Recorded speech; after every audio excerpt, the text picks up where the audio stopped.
Hello, and welcome to IRI Growth Insights, featuring IRI thought leaders, industry partners, and guests. For more than 40 years, IRI has been known for its invaluable data, but these podcasts delve into the insights the data reveal to fuel market disruption and market growth for those in the CPG, retail, healthcare, and media markets. I'm your host, Joan Driggs, coming to you from my home in the greater Chicago area. In this special episode of IRI Growth Insights, recorded on March 24th, we're discussing COVID-19 and its impact on the CPG and retail industries. For daily updates on consumer reaction, real-time data on product categories, as well as insights and implications to the CPG retail industry, I encourage you to visit IRIworldwide.com to see the IRI COVID-19 dashboard, powered by IRI Liquid Data. At the same location, you'll find a number of COVID-19 reports that provide valuable information across countries, categories, and channels.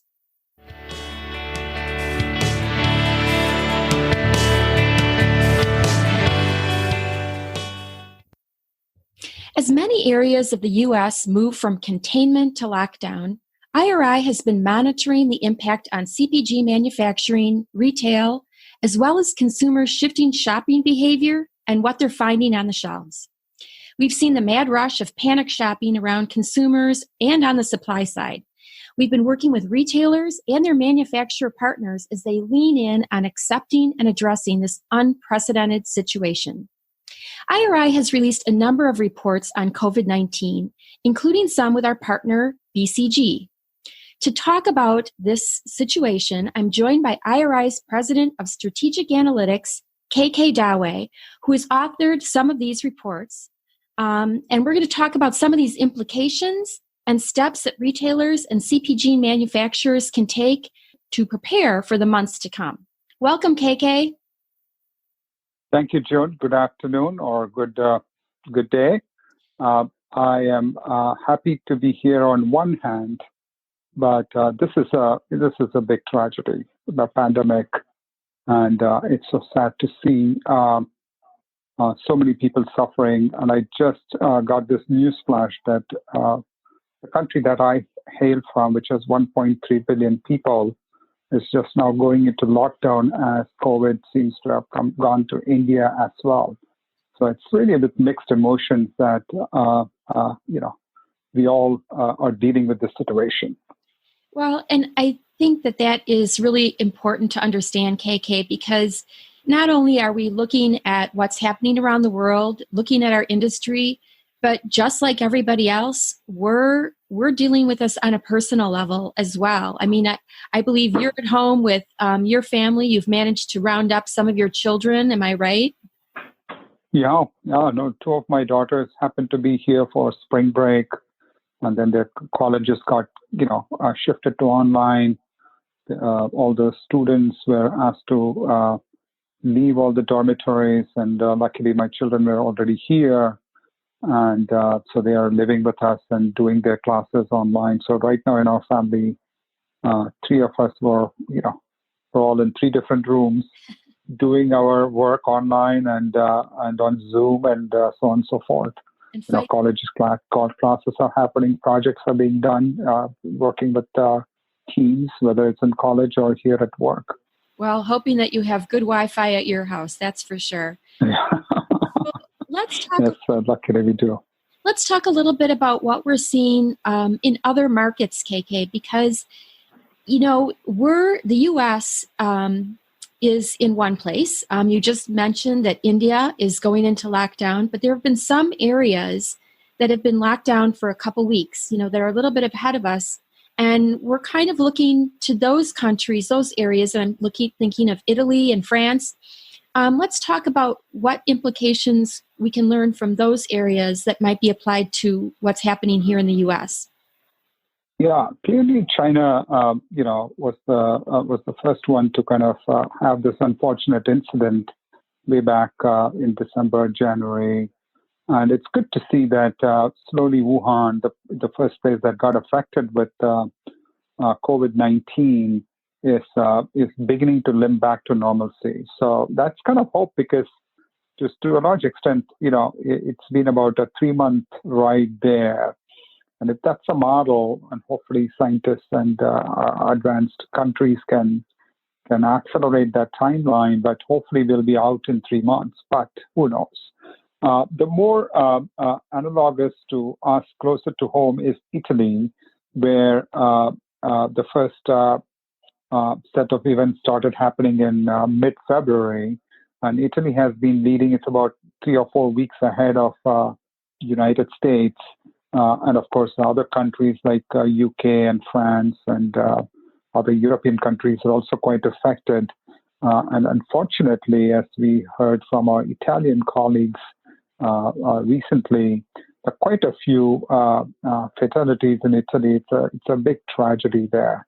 But our offices are working remotely, and so we are kind of trying to glean as much lessons as we can from Italy, France, and UK, which are closer to US and where things started happening in the last 4 to 6 weeks.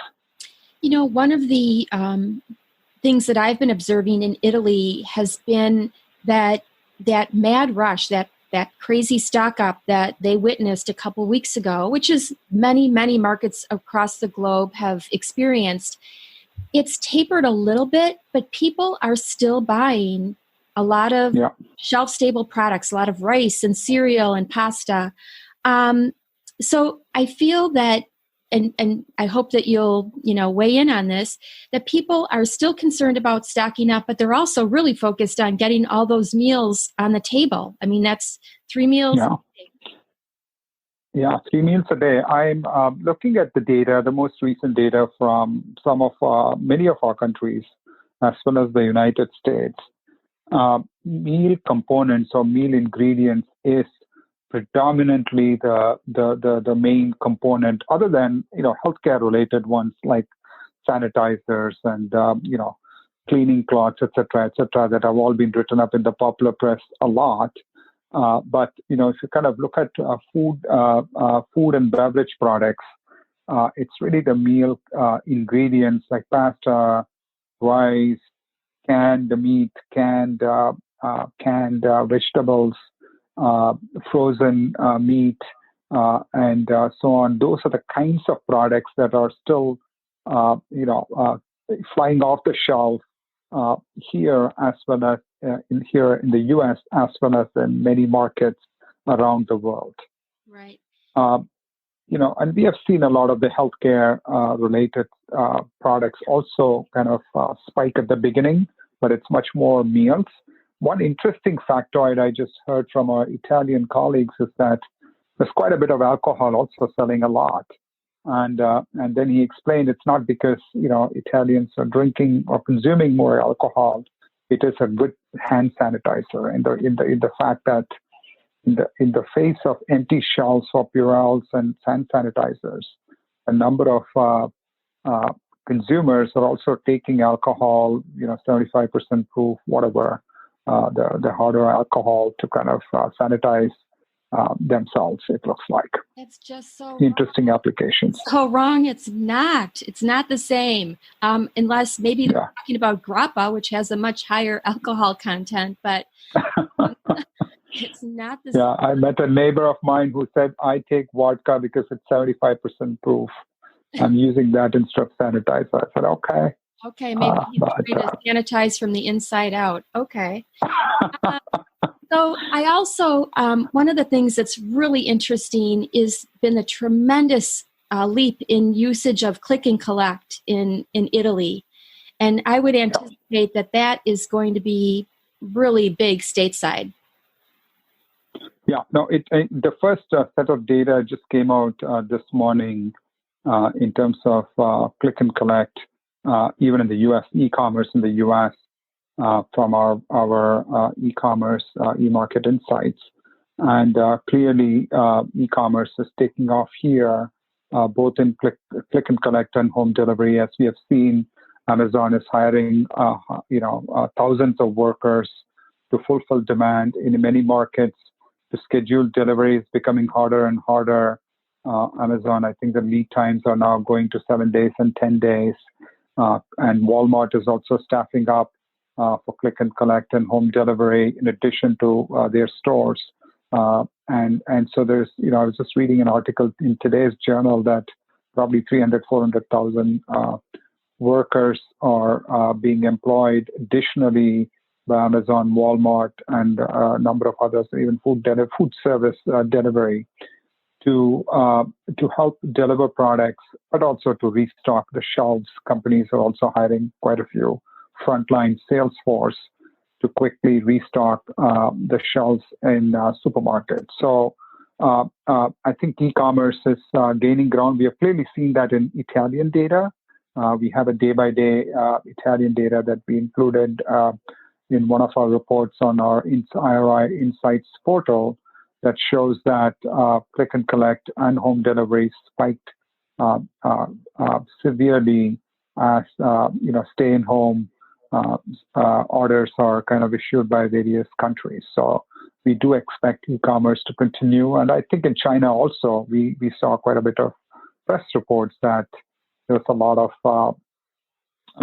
of e-commerce spike, and home delivery was happening, which is really what you can do if you can go out, right, or if you're afraid that you're going to, get the virus from others in the stores.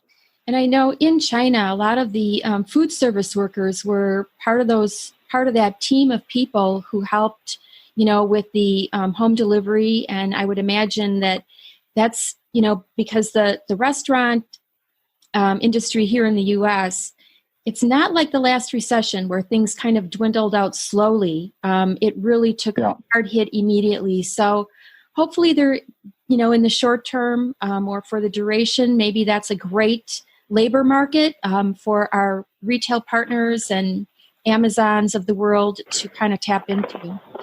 Like, what are some of the lessons that we can learn from the last recession in terms of, how we might kind of get through this, or some of the behaviors that will change? I mean, I anticipate, granted, e-commerce wasn't as big during the recession, but I would imagine that people, having tried it during COVID-19, will really kind of stick with it. So what other things do you think we can learn from the recession, or what behaviors will change?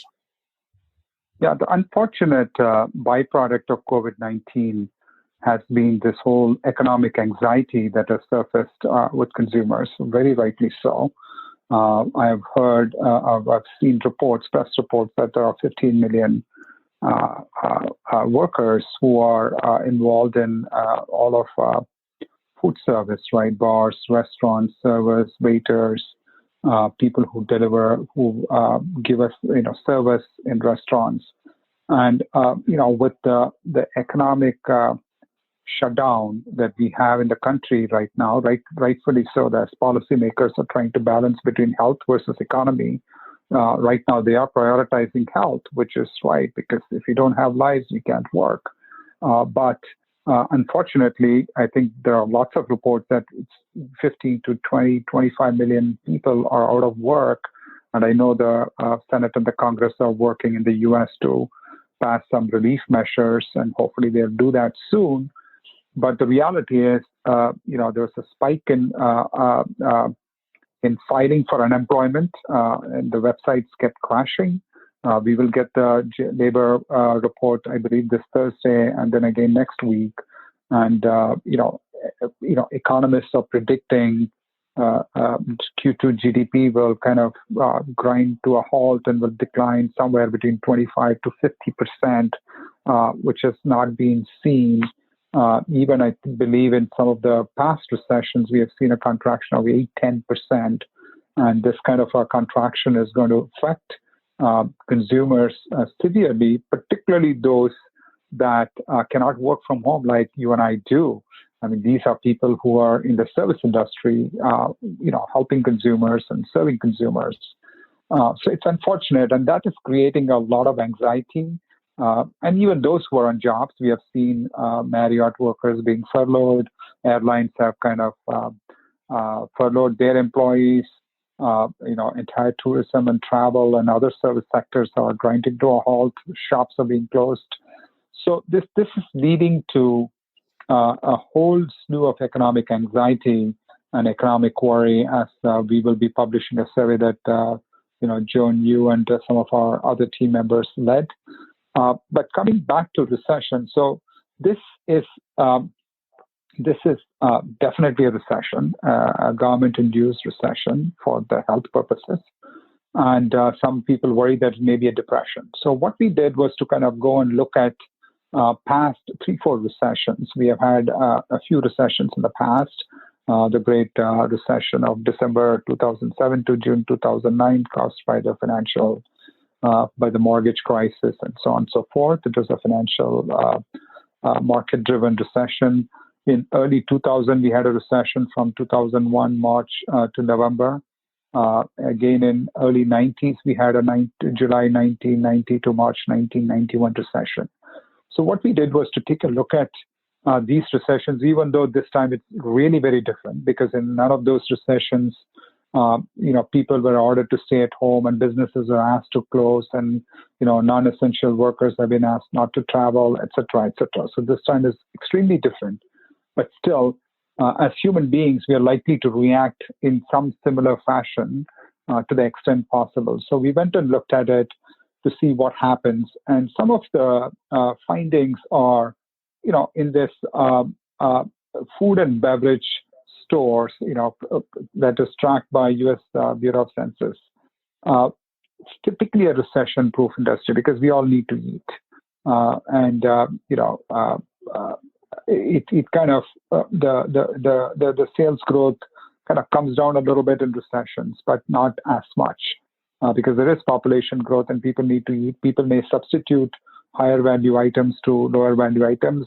Instead of having a higher priced pasta, I may go for a lower priced pasta if I don't have enough money, and so on and so forth.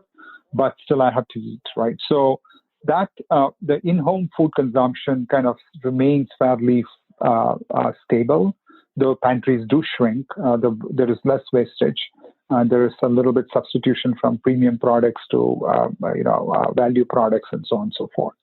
But what also happens is the out-of-home consumption kind of constricts quite a bit. You can have a drop of 4-5% points of growth, but in this case, it's going to go to close to zero just because only food delivery is allowed, and that too is going to be a little bit watched with suspicious eyes. For those of us who worry about our health and so on and so forth, we are less likely to order food from outside.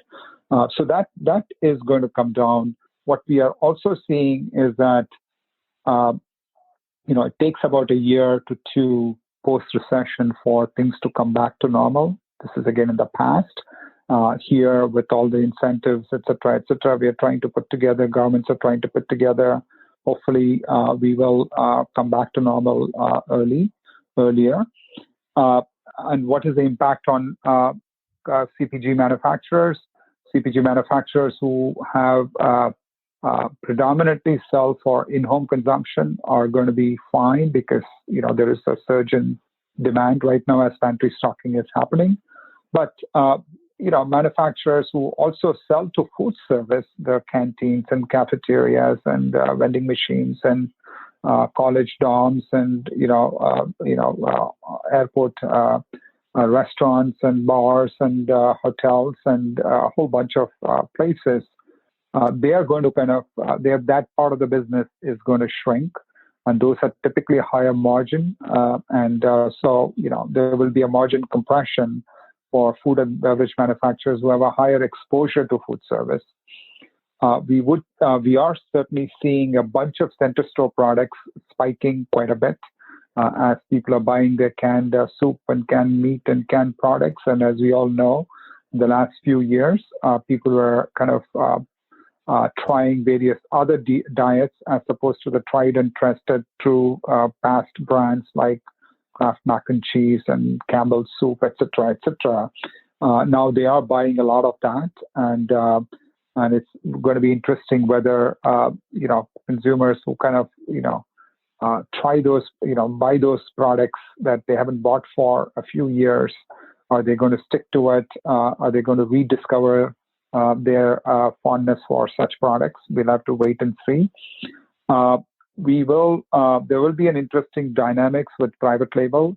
So far as we look at U.S. data, Private label has not really accelerated or anything. Private label share has been stable, and I think it may be a little bit of a supply constraint. But as recession takes hold, then supply constraints and out of stock constraints are kind of lifted.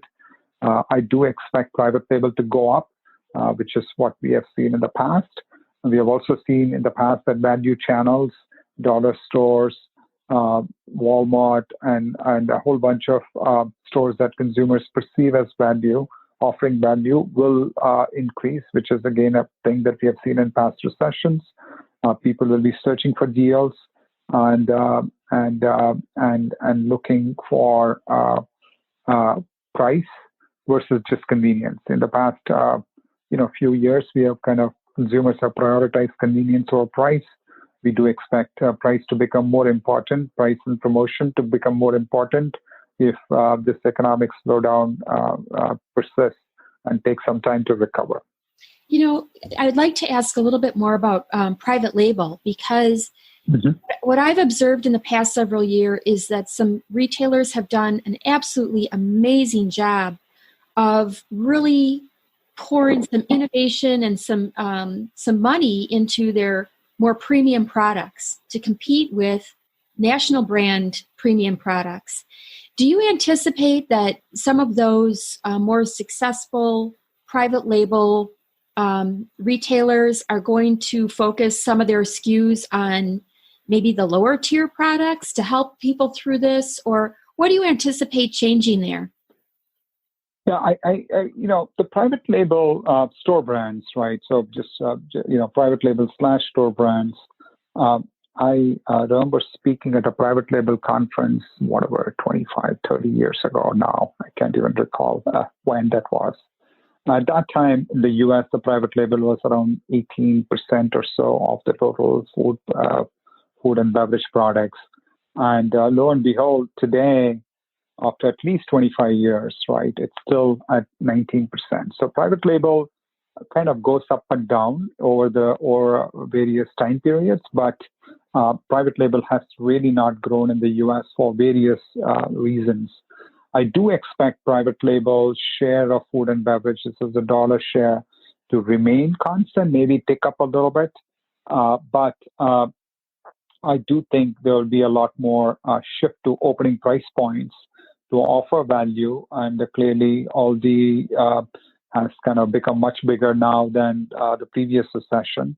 I know Lidl also has entered and kind of still, figuring out the U.S. market, but Kroger, Target, Walmart, and a whole bunch of other retailers have all kind of showed up their whole private label portfolio. So we do expect them to offer and communicate the value that they do with their private label products. So I do expect a shift in terms of price points, more opening price points, a little bit uptick in shares once all the production and supply chain kind of issues are sorted out, and offering and emphasizing more the value than trying to compete at the higher end, compete with the regular mainstream brands. Excellent. So we just have a few minutes left, and I'd like to talk about some opportunities that retailers and maybe their CPG partners have to support people at this time. We've seen actually some really good stories coming out about, acknowledging that retail workers and delivery people and even manufacturers are kind of our modern day heroes. We've seen that retailers are closing earlier to clean the stores and then maybe opening up just for seniors first thing in the morning. What other opportunities do you see for these retailers and CPG brands to really support shoppers at this time? Yeah, no, I think they've done a fantastic job in the last few weeks. As retailers became just in time, as the whole food chain, so to say, the supply chain became just in time. I was just reading some stats that they used to have 2-3 months of stock, and then they kind of optimized it to only have a week or two of goods. But they've done a fantastic job getting all the goods in place. Yes, there are some outages, but it's more, like my neighbor here next door says, that they have 2 months of grocery already stocked up in their home. In our house, we are doing that, but there are consumers doing it. And I walked stores this weekend and yesterday. I was at a Target, at a Costco, and at a Publix here in Florida where I live. And they gave us clean carts. There are some people sitting and cleaning all the carts so that we can have that. Costco monitored how many people go inside the store. The Costco is actually much better to shop than a typical Sunday when I went, because they were kind of letting only a few people in. And yes, there were certain aisles and shelves that were kind of completely empty, but they're trying to serve the consumer. I could find many products, and I bought whatever I needed. And on the manufacturer side, as we have seen, several companies have stepped up. They're paying special incentives to their frontline sales force to kind of in these difficult times to go and restock all the shelves. They're hiring more people. They're investing. Some of the leaders that I've seen are investing quite a bit in their frontline, and they are absolutely focused on execution and getting all of the products in store for consumers to get it. So the industry has done a fantastic job. I would say here, now I'm kind of a sample size of one, but by and large, from all the reports that I read, most people are getting all the goods that they need. We may not be able to serve everybody's anxieties, but I think everybody is getting. I've not heard of anybody not getting the essential groceries that they need. So kudos to the industry, and I'm sure there are lots and lots of people behind making sure that consumers get the food that they need and the supplies that they need. Great. KK, this has been great, and I know that we're continuing to monitor and report out on COVID-19 as it impacts the CPG and retail industry.